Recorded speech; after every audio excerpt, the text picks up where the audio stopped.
بسم الله الحمد لله حمدا كثيرا طيبا مباركا فيه كما يحبه ربنا ويرضاه. أشهد أن لا إله إلا الله وحده لا شريك له وأشهد أن محمدا عبده ورسوله الناصح الأمين. اللهم صل على نبينا محمد وعلى آله وصحبه أجمعين ومن تمسك بسنته إلى يوم الدين. ثم أما بعد. Inshallah ta'ala, in these next few minutes we want to give a light reminder bi'idhnillahi ta'ala. The Prophet sallallahu alaihi wasallam, he was asked a tremendous question. The noble Sahabi, he said, قُلْ لِي فِي الْإِسْلَامِ قَوْلٍ, say to me a statement in Islam, قَوْلًا لَا أَسْأَلُ أَحَدًا بَعْدَكَ وفي رواية غَيْرَكَ, of which I won't have to ask nobody about it after you or other than you. Say to me a comprehensive statement of which I won't have to ask anyone about it other than you or after you.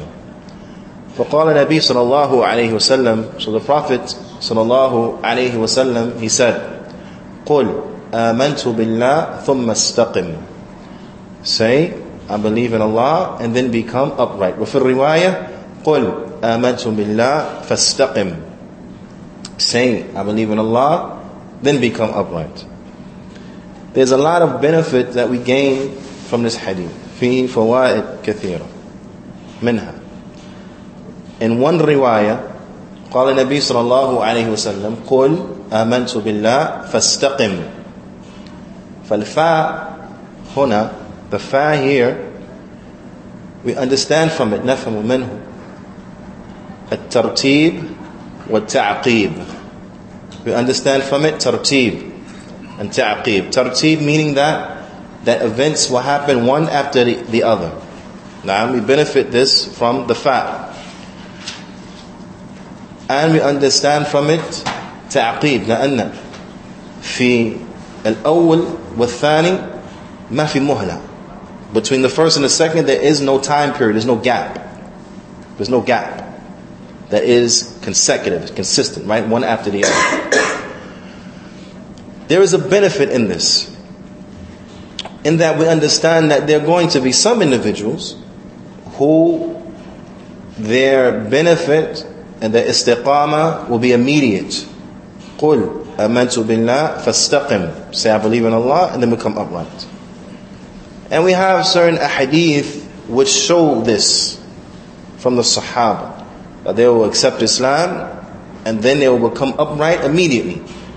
Like for example, that one Sahabi who became Muslim during a ma'rika, during a battle, and he was eating some dates. He was eating some dates, and he said, لَإِنْ عِشْتُ حَتَّى آكِلُ هَذِي تَمْرَةً فَكَانَ حَيَاةٌ طَوِيلًا. He said, if I were to live to eat these dates, that would be a long life.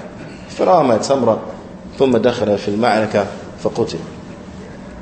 So he threw away the dates, he went into the battle to fight fi sabilillah, and he died. He died. He accepted Islam and immediately he was upon istiqamah. So we have examples which show this, that it's possible for a person to enter immediately into Islam. You understand this from this riwayah. قُلْ آمَنْتُ بِاللَّهِ فَاسْتَقِمْ, say I believe in Allah, آمَنْتُ بِاللَّهِ, and then become upright immediately. And then there comes the riwayah, قُلْ آمَنْتُ بِاللَّهِ فَاسْتَقِمْ, say, or ثُمَّ اسْتَقِمْ, afwan, say, I believe in Allah, ثُمَّ اسْتَقِمْ, then become upright. وَثُمَّ نَفْهَمُ مِنْهُ التَّرْتِيبِ وَالتَّرَاخِي. ثُمَّ, on the other hand, is used, and we understand from it, tartib وَالتَّرَاخِي. A tartib meaning there's an order of events, and tarahi meaning that there's a time period between the two events. That between the statement amantu billah wal istiqama waqt, there's some time between the two. They're not immediate. It's not immediate. Naam. And it's the hal of the majority of the people, that then they become upright after some time. Naam. You'll find this becoming upright is something which would necessitate from us a number of things. And the implementation of this hadith will necessitate from us a number of things. From them is that the Prophet ﷺ, he said, قُلْ آمَنْتُ بِاللَّهِ, say, I believe in Allah. وَالْإِيمَانِ مَبْنِي عَلَى الْعِلْمِ عِلْمُ النَّافِعِ, that Iman is built upon beneficial knowledge. Without ilmun nafi', there can be no Iman. Because as we mentioned previously, كَيْفَ تُؤْمِنُ بِشَيْءٍ تَجْهَلُ, how you believe in something, you're ignorant about it. In order to believe in it, you have to have about it ilm. You have to have some ilm, some ma'rifah about it. Na'am. And this is something that is of extreme importance. So this necessitates what? Knowledge. It necessitates knowledge, that we seek knowledge and we have knowledge. Allah subhanahu wa ta'ala, He says, يَرْفَعِ اللَّهُ الَّذِينَ آمَنُوا مِنْكُمْ وَالَّذِينَ أُوتُوا الْعِلْمَ دَرَجَاتٍ. Allah ta'ala, He says that those who believe from amongst you have been raised in levels, and those who have ilm above them in more levels. That Allah raises up the believers from amongst you and those who have ilm, those who have knowledge, in higher levels. Allah Ta'ala, He says, فَهَلْ يَسْتَوِي الَّذِينَ يَعْلَمُونَ وَالَّذِينَ لَا يَعْلَمُونَ, are they equal? Those who know and those who don't know, are they equal? And of course the answer is no, they're not equal, those who know and those who don't know. Because knowledge has with it a superiority. Because of what? Allah subhanahu wa ta'ala, He says, إِنَّمَا يَخْشَى اللَّهَ مِنْ عِبَادِهِ الْعُلَمَاءِ, that verily those who fear Allah from His servants, they are only who? The ulama. Al-ulama. Na'am. So the ulama, they fear Allah subhanahu wa ta'ala. So we understand from this the superiority, we see the superiority of the people of knowledge. The Prophet sallallahu alaihi wasallam, he said, مَن يُرِدِ اللَّهُ بِهِ خَيْرًا يُفَقِّهُ فِي الدِّينِ, whoever Allah was good for, He gives him understanding of the religion. وقال العلماء نفهم من هذا الفهم مضاد، أي من لا يرد الله به خيرا لا يفقه في الدين. The ulama, they say, we understand from this the opposite understanding, meaning that because the hadith says whoever Allah was good for, He gives him understanding of the religion. So now we understand the opposite, that he who Allah does not want good for, He does not give him understanding of the religion. He doesn't give him understanding of the religion. So we understand from this that يعني الفهم والتفهم في الدين هذا من علامة لأن الله تعالى يريد بهذا الشخص خيرا. This is a sign that Allah, the understanding of religion is a sign that Allah intends for this individual good. That Allah Ta'ala intends for this individual good, that he has understanding of the religion. Ala kullin, understanding of the religion, it necessitates from us a certain amount of action. And that is what? Is that we have to have ilm. We have to have ilm, we have to have knowledge. In order to attain that knowledge, we have to prioritize. And we have to know the importance of it and what knowledge is. Because when we say ilm, as the Allama Siddiq Hassan Khan, he points out, when we say ilm, مراد به علم الشرعي، مراد به علم الشرعي، وأي علم آخر لابد أن يضيف إليه حتى تبين المقصود. مثلا علم النفس أو علم الطب وما أشبه ذلك. He said that one is intended by knowledge. If you say knowledge by itself, then what's intended is legislative knowledge. Knowledge about the deen of al-Islam. That's what it means. So if you say knowledge by itself, ilm, then what's meant is the knowledge of the deen. Now, the knowledge of the deen.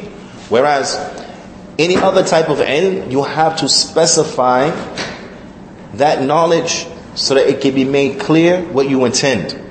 So for example, you say ilm nafs, knowledge of psychology.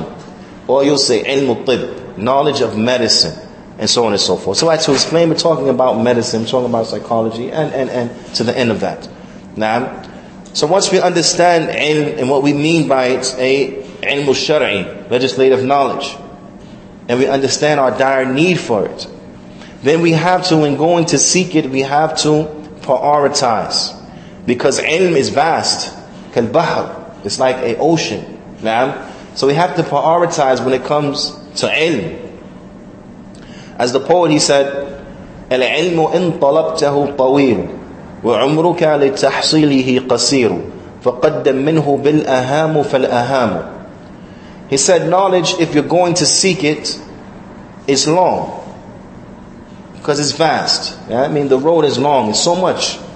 وَعُمْرُكَ لِتَحْصِيلِهِ قَصِيرٌ. But the lifespan on which you have been given in order to get it is short. You understand? It's short. So you don't have time really to play around. So therefore, فَقَدَّمْ مِنْهُ بِالْأَهَامُ فَالْأَهَامُ. So therefore, start with that which is important, and then go to that which follows it in importance. So when it comes to ilm, ilm tafadul, there's of different types. Some ilm is better and takes precedence over other ilm and so on and so forth. Naam. So when it comes to the ilm al-shar'i, bila shak, what takes precedence is ilm al-tawheed. Tawheed awwalan. Tawheed is first.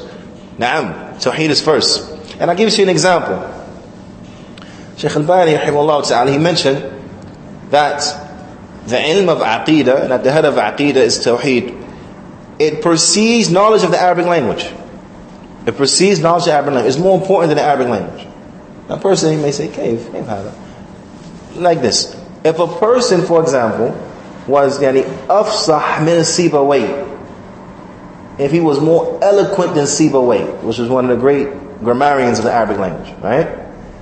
But he did not implement Tawheed, his level of language won't benefit him. And what is the proof of this is look at Abu Jahl. Na'am. Abu Jahl was fasih. He was very eloquent in the Arabic language. But did that level of fasah, did that level of eloquence benefit him? No. Why? Because he didn't believe. He didn't implement the tawheed. He didn't have no tawheed. But he had all this eloquency. So eloquency in the Arabic language won't benefit. So if a person could, as they say, i'rab himself to the moon and back, na'am, but he's not implementing the tawheed, then his knowledge of the Arabic language won't avail him yawm al-qiyamah. So when a person understands this, then where are you going to put more emphasis? In Arabiya, في اللغة, أو في العقيدة. أولا في العقيدة. Because if a person meets Allah subhanahu wa ta'ala, وهو من أعجم العجميين, he's from the most non-Arab of the non-Arabs, right? But yet he implements the tawheed. He understands the tawheed, he implements the tawheed, he believes in tawheed, and he implements it correctly, so on and so forth. Stays away from shirk and that, this person will benefit, even though he don't know an alif from a ba, from a ta, from a ya. He will benefit because he is upon the tawheed. So if a person understanding that, we don't know when the day is going to be our last. Maybe today is our last day, we don't know. Nah, maybe tomorrow is our last day, we don't know. So therefore you have to go with that which is most important. That which is most important. Na'am. We understand this when it comes to dunya, but sometimes we forget when it comes to deen. You understand? If your house was burning down, or the tornado was coming, or the earthquake, or the hurricane was coming on this, right? And you had a limited amount of time to get some things out. What is the first things you're going to be running for? The safe or whatever has your important documents. Be it your passport, your birth certificates, bank records, whatever. This is what you want to go for first. You understand? Now what about a person runs inside the house now? You only have a little bit of time. The house is going to burn down. That's it. But he runs inside the house and he runs to the kitchen. And he starts taking like this. You say, what are you doing? He said, I'm grabbing all the spoons, all the soup spoons. You're going to say to him, what are you talking about, the soup spoons? It's more important stuff to be getting right now at the house than the soup spoons. Get the other stuff. If we got time, then we grab the soup spoon in the whole drawer, whatever, no problem. But it's more important things we had to get right now. And maybe the person had, $10,000 under his pillow or under his bed. And that's one of the first things he wants to get. You understand what I mean? The student of knowledge, he's going to run and try to be getting all the books he can possibly can. And so on and so forth. And like this, because you want to, and then if you have time left, okay, now maybe you go back and you'll get that vase your wife like, and maybe, the favorite pillow and whatever. But the reality is that you're going to start with that which is most important. So likewise, when it comes to ilm, in order to benefit and to gain benefit from ilm, you have to start with that which is most important. And that which is most important, bila shak, is ilm al-tawheed. So we have to prioritize when it comes to seeking of knowledge. Because it can become overwhelming when you look and see all of the sciences, all of the things that is to learn, and so on and so forth. What exactly do we concentrate on first? Where do we start? Where do we begin? You begin with tawheed. You begin with tawheed. Now, and beginning with tawheed means you begin with knowing the meaning of la ilaha illallah. Ma'na la ilaha illallah. Na'am. And after you know the meaning of La ilaha illallah, ay la ma'buda bihaqqin illallah, then you have to know the arkan of La ilaha illallah, wal muqtada La ilaha illallah, wal shurut La ilaha illallah. You have to know what are the pillars of La ilaha illallah. What are that was necessitated by La ilaha illallah? What are the conditions for La ilaha illallah?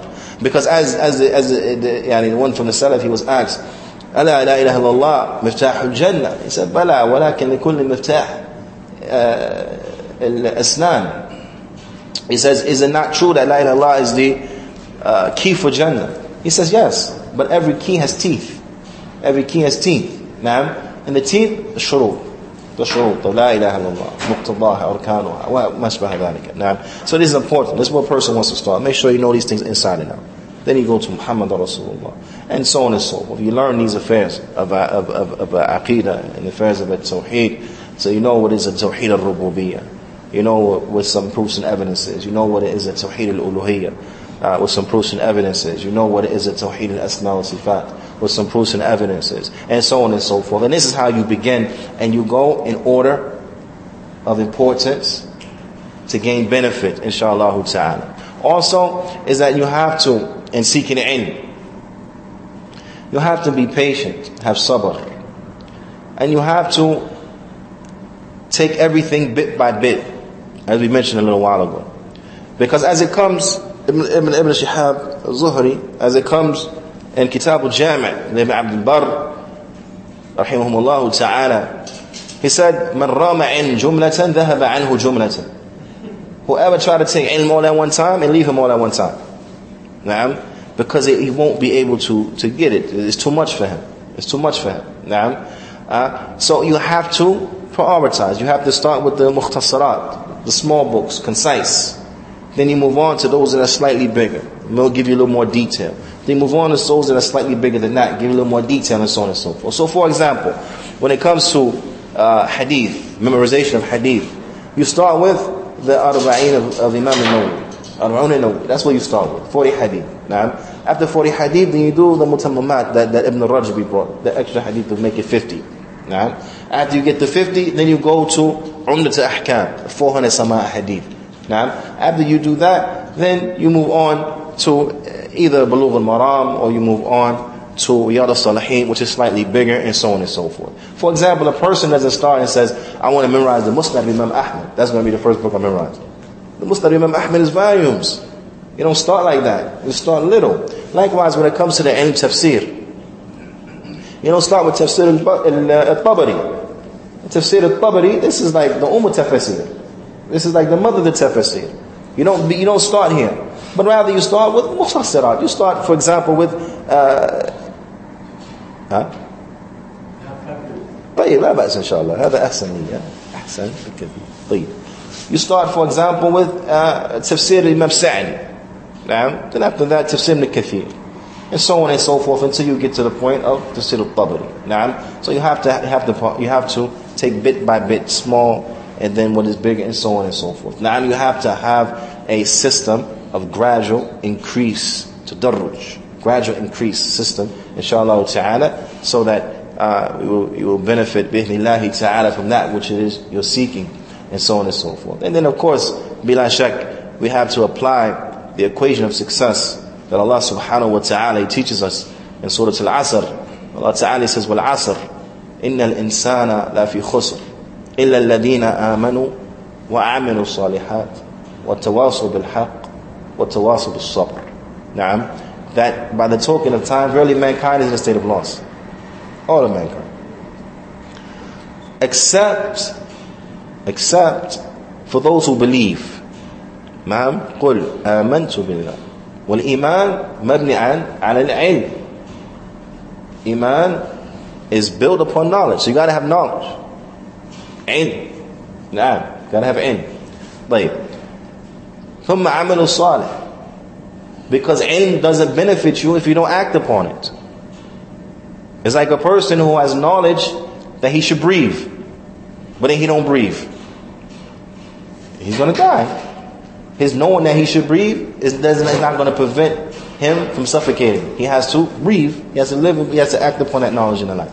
Okay? So we have to act upon that knowledge. And we have to be patient upon acting upon the knowledge. But then likewise, Islam is not a deen that calls us to be stingy. So it's not sufficient that we just have this knowledge and we acting upon it and we benefit in ourselves, but rather we have to call others to it. وَتَوَصَّى بِالْحَقِّ. You have to call others to it. You have to call the good, forbid evil. Naam, this is important. You can't just keep it to yourself. And then you have to have patience. And as Sheikh, the Allama, Muhammad Aman al-Jami, he points out, patience is needed at every step and every stage. You have to have patience with seeking knowledge. If you're not patient in seeking knowledge, you won't be patient upon acting upon knowledge. But if you're patient in seeking it, you'll be patient in acting upon it. If you're patient in acting upon it, you'll be patient in calling to it. If you're not patient in these first two, you won't be patient in the third. Naam. And you won't be patient about the harms that come to you by way of calling to that knowledge and the like. So if we're going to benefit, if we're going to implement this hadith, then we need the likes of these things which were mentioned if we're going to actualize belief in Allah subhanahu wa ta'ala and then becoming upright. We have to have these things in which we mentioned and more. But this is just a reminder, a small benefit بإذن الله تعالى. فنكتفي بهذا القدر وصلى الله وسلم على نبينا محمد وعلى آله وصحبه أجمعين.